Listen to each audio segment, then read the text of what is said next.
You think you know me?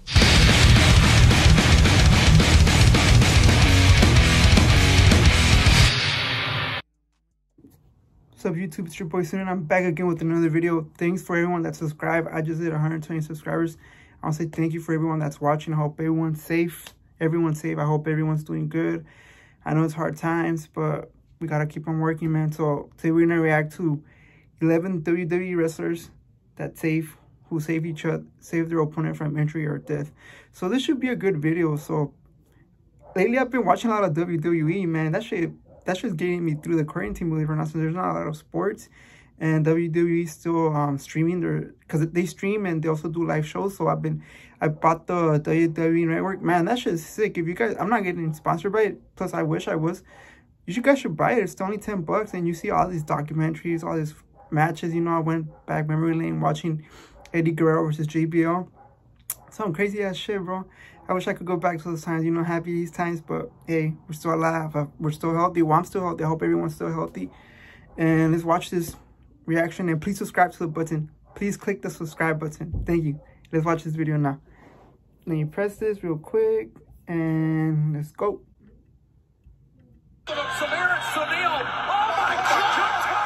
Damn, bro.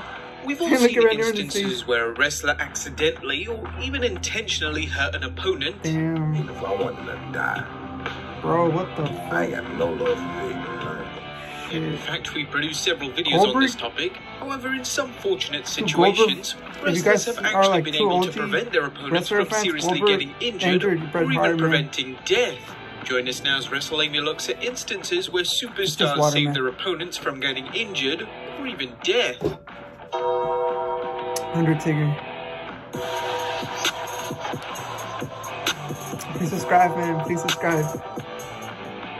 Number 1, The Undertaker saves The Big Show from an angle slam on a chair. The Invasion storyline was at its peak just days before the winner-takes-all match at 2001 Survivor Series, when a SmackDown match turned into a free-for-all between Team WWF and Team Angle. One of the high points in the brawl could have turned out to be a painful one when Kurt Angle went after the Big Show. In an incredible feat of injury and timing, wrestling's Olympic hero picked the Big Show up for an Olympic slam, unaware that there was a steel chair waiting for the Big Show to crash down onto.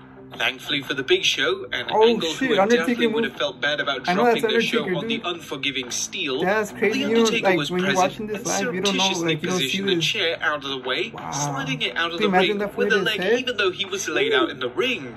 No wonder he's known as the Phenom.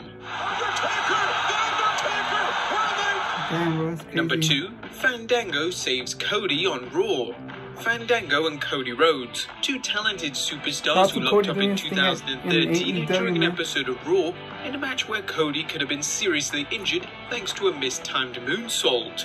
Cody was going for the moonsault on Fandango, but his opponent was too far away, and it looked like Rhodes was about to join the Head Trauma Club for men as his cranium crashed towards the unforgiving canvas. Whether Cody hit the moonsault too quickly or Fandango was out of place is irrelevant, as the important thing is Fandango dashed towards Cody and managed to catch him enough to prevent an injury. Looking at this and Cody's recent toe-breaking performance against Wardlow, perhaps Cody needs to think about cutting the moonsault from his moveset. What do you guys think? Let us know in the comments down below. Number 3, Ryback saves Kalisto at Payback 2016. Now, if you are CM Punk, Ryback took years off his career with what the straight-edge superstar called sloppy work by the big guy. You've done it so many times now. You either tell me right now you're dumb as and you suck, or you did it on purpose. And he was like, I'm dumb as I'm sorry. Now, whether or not this is true, it's clear that on one occasion, Ryback likely added years to a wrestler's career when he saved Kalisto from taking a bad bump at 2016's Payback pay-per-view pre-show. During the bout, Kalisto went for a springboard corkscrew plancha with Ryback outside the ring. Watching the move, it's apparent Kalisto didn't give himself enough room to perform the move properly and nearly fell headfirst into the mat apron. That didn't happen though because Ryback was there, catching Kalisto and keeping him safe. No, we never say anything good about Ryback, but thank God he was there to save Kalisto. Number 4, Seth saves himself from getting impaled. Although this one isn't a case of a wrestler saving another wrestler, the consequences could have been so catastrophic for the potential victim that we have to mention it. On 8 September 2014, Roman Reigns was battling Randy Orton when Seth Rollins and Corporate Pain ran in to deliver a beatdown. The architect signaled for a steel cage that was positioned over the ring to be lowered, presumably in order to trap Reigns and Orton with him and Kane. As the cage lowered, Seth slid a steel chair into the ring, unaware that the steel spike that was used to tighten the cage on the ring was sliding down on him. Rollins managed to get out of the way of the spike nanoseconds before it struck him, and had the spike gone into Rollins, there's no telling how badly he would have been hurt. Number 5, Roman Reigns saves Seth Rollins. While Seth was able to save himself from getting impaled, he wasn't as lucky in November 2015 when he destroyed his knee with a mistimed sunset flip powerbomb on Kane. After a lengthy rehabilitation, Rollins returned to battle Roman Reigns at 2016's Money in the Bank pay-per-view. During the bout, Rollins incredibly tempted fate when he went for a sunset flip powerbomb on Roman. No hesitation, that's the move that Seth threw his knee out on. Exactly. No doubt wanting to prevent Rollins from hurting himself again after a long time off, Roman held on tightly to Seth to make sure the move went perfectly. And just to show his thanks, Rollins defeated Roman for the WWE World Heavyweight Championship in that match. Number 6, Chris Jericho saves Jeff Hardy on SmackDown in 2009. Chris Jericho is a wrestling machine with years of experience under his belt and an incredible instinct that allows him to improvise on the fly, a skill that separates the good ones from the great. He has a lot of experience. He went from Canada to Mexico. This was seen during a 2009 episode of SmackDown when Jericho battled Jeff Hardy. Things seemed to be going fine, but it eventually became clear that wrestling's charismatic enigma was winded and off his game. Jeff went for a whisper in the wind and apparently landed wrong in the corner, looking like he was going to fall off the turnbuckle and land on his head. Never a good thing in wrestling, by the way.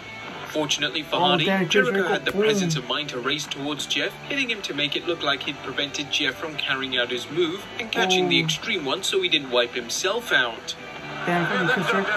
I heard a lot of good things about Chris Jericho, man. Number 7, Curt Hennig saves Chris Jericho. The wrestling world lost one of the all-time greats when Curt Hennig passed away at the age of 44. Probably one of the greatest Intercontinental champions that this company's ever seen. I hope I don't get copyrighted by WWE, bro. And a savvy veteran when he battled Chris Jericho during an episode of Nitro. During the match, Jericho went for the Lion Salt, a move he mastered by then, but for whatever reason botched and sailed towards Hennig head first. Hennig managed to position himself so he caught Jericho's body with his outstretched knees, preventing Jericho's head from crashing into the mat. Never a good thing when you're flying off the middle rope. Did Jericho recall Hennig helping him out when he lent a helping hand to Jeff Hardy years later? Number 8, AJ Styles saves James Ellsworth. The Styles Clash is one of the most badass finishes in wrestling, but it's also one that needs to be taken the right way in order to protect yourself. As we've noted in a video profiling wrestlers hurt by the Styles Clash, taking the move is counterintuitive because normally wrestlers tuck their heads in when taking similar moves. That's not the case, and wrestlers who tuck their heads in are usually injured. During a match against James Ellsworth, Styles saw Ellsworth had his head tucked in, which meant young James would have seen his head squished like an accordion if Styles didn't do something very quickly. The Phenomenal One extended his knees and hands, saving Ellsworth from joining the list of wrestlers who took the move wrong and ended up hurt. Number 9, Baron Corbin saves Dolph Ziggler. Backstage gossip has it that King Corbin is one of the safest workers in the WWE, looking as if he's pounding opponents into oblivion when he's actually light as a feather. Is this fun and games? Go! In 2017, Corbin battled at the men's Money in the Bank ladder match, a match he eventually won. But But the year before that, Corbin was in a singles match against one of the competitors, Dolph Ziggler, and at one point during that match, Ziggler ran at Corbin, looking perhaps to jump off the steel steps. In what could have been a very painful bump, Ziggler tripped up on the steps. However, Baron Corbin was ready as always, and caught Ziggler, picking him up and hitting the deep six on him so smoothly, it looked like a planned spot. I wonder what they say at the end of the match, like, thanks man for saving me. Like, I wonder what they talk about. When you consider Corbin had been wrestling for just 5 years then, it's clear why Corbin has received such a healthy push. Number 10, Bret Hart versus the British Bulldog at SummerSlam 1992. The British Bulldog's match against the then Intercontinental Champion Bret Hart at Wembley Stadium is often listed as the greatest match in the Bulldog's career. Wait a minute, that's it!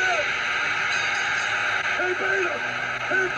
Well, I've been watching a lot of wrestling since I got the WWE Network. That's crazy. However, if fans knew the circumstances behind it, they'd probably understand why Bret the Hitman Hart considers it as his own personal best. I like that shit. The 25-minute classic saw the Bulldog battle his way to the first and only Intercontinental Championship win after escaping from Hart's finisher, the Sharpshooter. Unbeknownst to the 80,000 fans in attendance, the Bulldog was in no condition to perform and relied on Hart to carry him through the entire match because Smith had allegedly been up the entire night before smoking crack. Let's hear what the excellence of execution had to say about that night at Wembley Stadium. At first, Davey outmaneuvered me with simple and realistic wrestling. After only a few minutes, he was breathing hard. Bret and foot. Davey panted as I clamped him in a side headlock. Can't remember anything. As Hart tells it in his memoir Hitman, Smith managed to get through the match with Bret's help, but he was incredibly stiff and it was a painful match. Based on Hart's recollection of that historic night, there's no telling what might have happened if Hart hadn't just saved the match, but saved Smith from injuring himself or Hart. At number 11, Sting saves Jeff Hardy from himself. Victory Road 2011. Jeff Hardy is one of the most gifted performers in modern wrestling. Unlike too many of his peers, he's also someone who has fallen to personal demons. I had a huge pain pill problem. In 2011, Hardy was working in TNA Wrestling when he was at an all-time personal low, scheduled to face Sting at the company's Victory Road pay-per-view, but showing up in no condition to perform. Well, he was drunk as fuck. The chance for Jeff Hardy to make excuses. Incredibly, Hardy was allowed to stumble his way out to the main event, but it was clear to anyone watching that he was drunk and or high out of his mind. With Hardy now on live television, Eric Bischoff stalled for time as he seemed like no one knew how to handle things. Considering Jeff's high-flying style, there were numerous opportunities for Hart to hurt Sting or for the trouble wrestler to hurt himself. The Stinger wasn't taking any chances and took control of the situation, ending the match quickly before anyone got hurt. It was a terrible night for Jeff Hardy, but one which could have been far worse had Sting not taken control of the situation. I can't change what happened at Victory Road, but I can admit that at Victory Road, I had hit rock bottom. But there you have it, guys. 11 instances where superstars saved their... Thanks for watching. Subscribe to the channel. We're at 120. It's reached to 130 now. So please subscribe. Thanks for watching. Peace. Viva la raza!